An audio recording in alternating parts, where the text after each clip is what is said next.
بچه‌ها من هیچ توضیحی نمیدم چون خودش کامل توضیح میده. بریم ببینیم. You didn't know that you didn't know part 9. 75% of the mass of a human brain is made up of a substance called myelin. And myelin is made up 100% by cholesterol. I'll leave it there. On a separate and completely unrelated subject, Alzheimer's disease is a neurodegenerative brain disease which destroys brain cells. Now, Alzheimer's never existed until 1979, and yet now it is one of the leading causes of death in Western societies.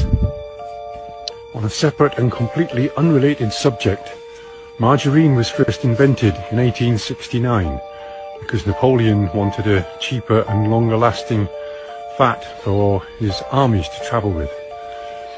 It didn't gain popularity until the Second World War, when butter and other animal fats were scarce.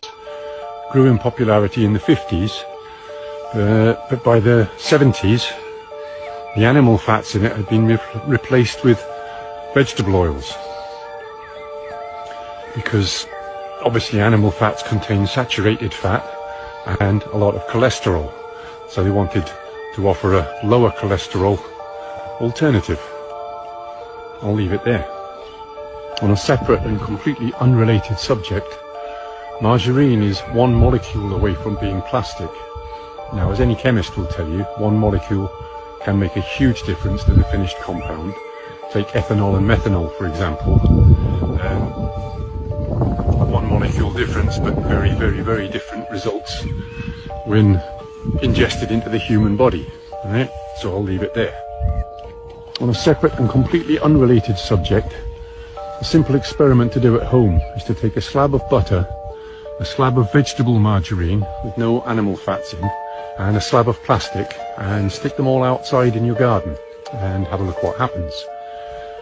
Very quickly, all the wildlife in the area is going to be attracted to that butter, from the flies and the beetles and the mini beasts through the birds, the rodents, all the way up to the apex predators, foxes, badgers, bears. If there happens to be no other wildlife around, then bacteria and mold will very, very quickly consume it because it's easily digestible for all organic life forms. The margarine and the plastic will sit there for weeks. Nothing in nature will touch them.